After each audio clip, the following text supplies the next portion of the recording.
Hi, and welcome to The Countdown. My name is Dr. Ashvin Sood, and I'm here with my colleague and wonderful friend, Dr. Jeremy Chapman, and we are two board-certified child and adolescent psychiatrists who talk to you about the intersectionality of youth mental health and social media.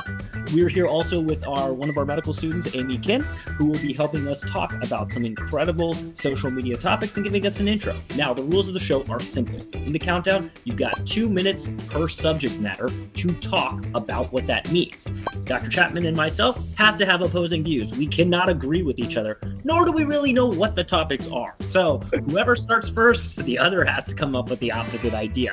It's not maybe our personal views, but it's how we get the conversation going. At the very end, we got a 2-minute rundown of everything else. So, are we ready? Ready. Let's do it. All right. Dr. Future Amy Kim, would you please share your screen? Aha. Okay. All right. I'm going to hit the timer in 3, 2, 1. We started. All right, so the first topic is Meta introduces new Instagram for teen features. So Meta has just introduced a teens account for Instagram users for up to age 15, incorporating over 30 parental controls and safety features.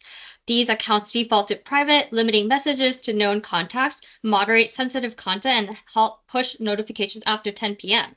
Teens receive prompts to reduce screen time, and changes to restrictions require parental approval via linked accounts. While these measures aim to address concerns over teen mental health links to social media, loopholes like fake accounts remain still possible, highlighting the roles of parental involvement in ensuring online safety. All right, what do you guys think? Dr. Chapman, take the road. Well, so the loophole thing that you mentioned at the end there that's the key thing here. And my take on stuff like this is like, I love that Instagram and Meta are trying to do stuff. It's very sweet and good intention, but I think it's just going to be highly unlikely to be practical because teenagers, high school students, they will figure out ways around this stuff. They have secret accounts. They have 4 more, parents come into our office and say, oh no, I'm monitoring her Instagram account, but they have 3 other ones at school or on their friends' phones and stuff. So to think that you can somehow control this is, in my opinion, it's good intention. It's very naive. It's very myopic. And it's going to set people up for disappointment. We have to come up with ways to make it a healthy thing and make it a safe thing, not pretend that we can make stuff go away. That's my hot take on this. What's yours?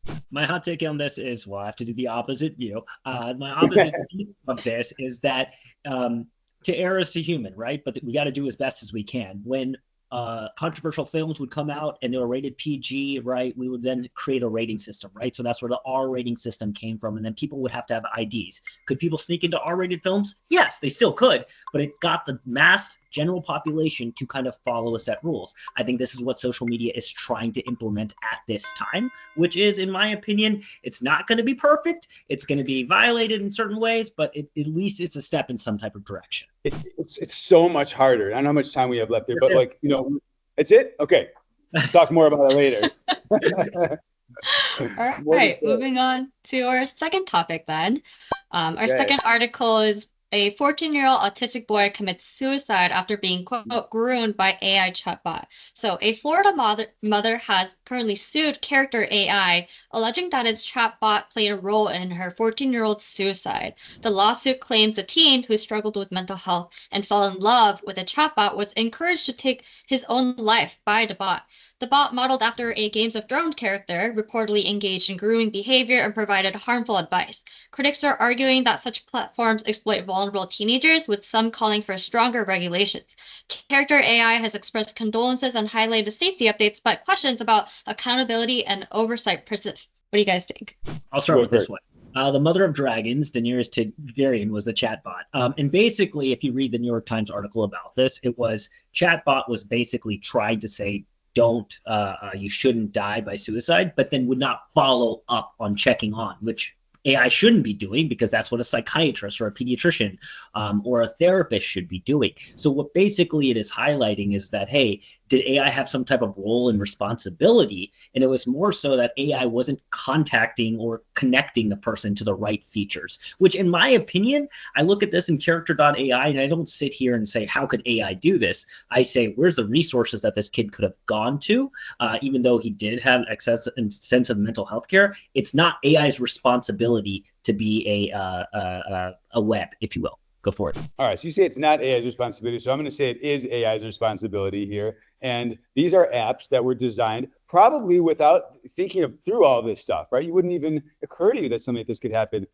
This young man, Sewell Setzer, 14-year-old, he had autism, and so already probably was using it as an escape, right, for maybe some of the bullying. I'm extrapolating a little bit here, but I have to imagine that he maybe even preferred this relationship, this synthetic relationship, over any of his real life relationships. And so I know that he started to withdraw in his room, isolate there, and spend more time with it. And it was giving him a sense of a connection and a sense of someone caring about him and love. And it crafted itself around him. And I think ultimately, he said, like, can I come to you? Can I come home to you?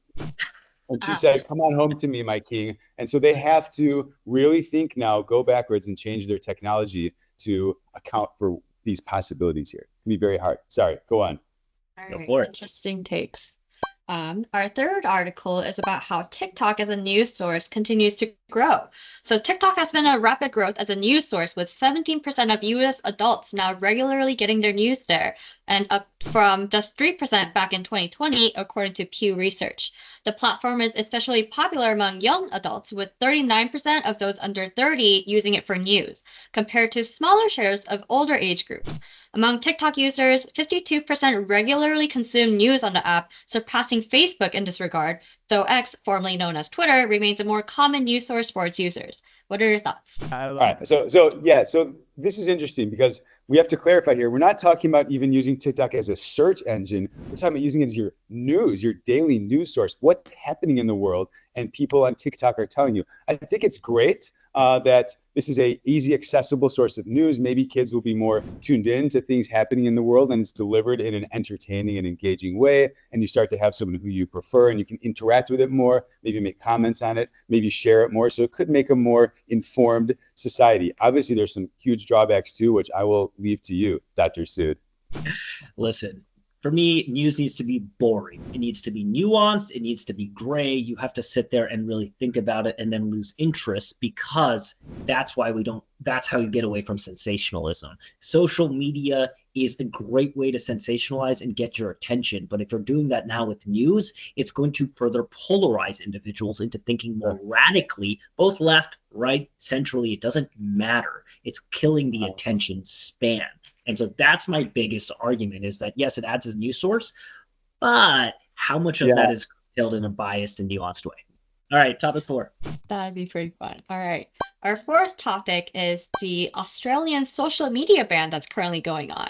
So Australia has enacted the world's first ban on social media accounts for children under 16 years old, imposing fines of up to 33 million on platforms like TikTok and Instagram for non-compliance.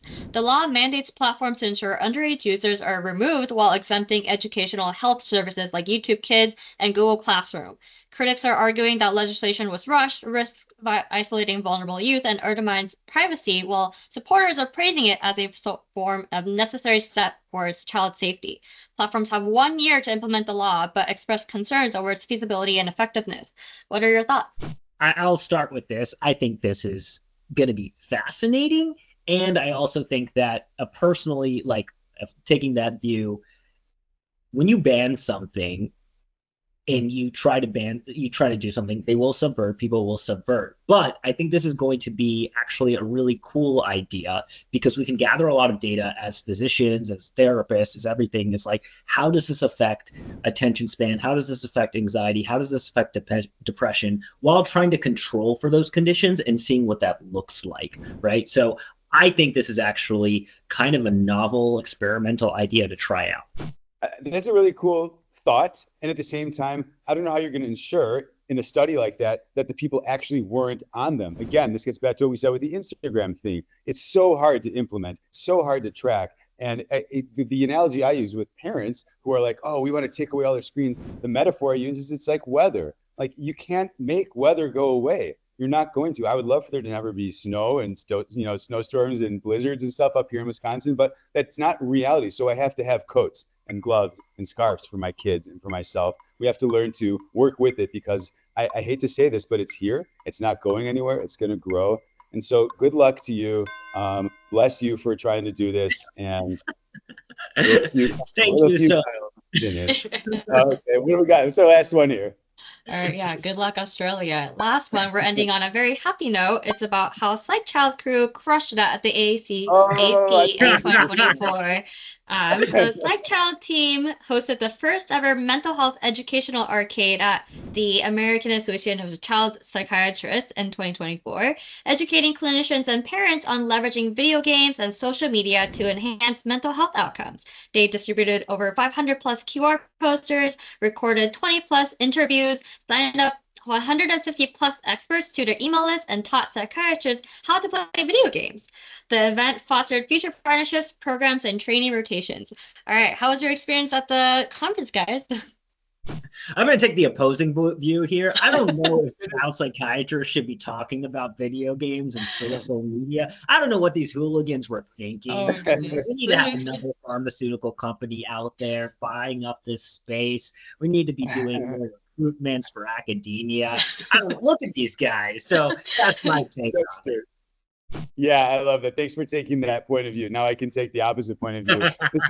This was an amazing opportunity for us. It was funded by a grant from Advancing Healthier Wisconsin. It was made possible because my hospital system, SSM Health, allowed me, the opportunity, the time to do something like this and to have these unusual activity, kind of like tasks for not the traditional thing that a child psychiatrist would do. My main question here is, how is PsychChild going to work with SSM Health to get, everyone's names out there and get, put SSM on the map for this amazing stuff that we're doing here. So, maybe the people in the room here will be able to help opine with that. But I did stick this one in here. I cheated a little bit. I knew it was coming in for this very.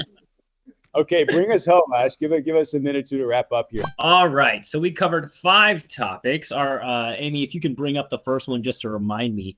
Our first topic that we discussed was what? And then I can start rolling. Instagram's teens thing. Oh, yeah. We started talking about Instagram and we talked about, all these teen account services and was, can it be good? Yes, it potentially is moving in the right direction. But as Dr. Chapman highlighted, kids are going to probably get around this in some way, shape, or form. Our second topic was talking about creative AI and the 14-year-old who died by suicide. Is AI responsible or are they not responsible? Which I think is going to be a further evolving field as we move towards mental health, and more safe features will hopefully be added. But AI is also growing as well in the process too.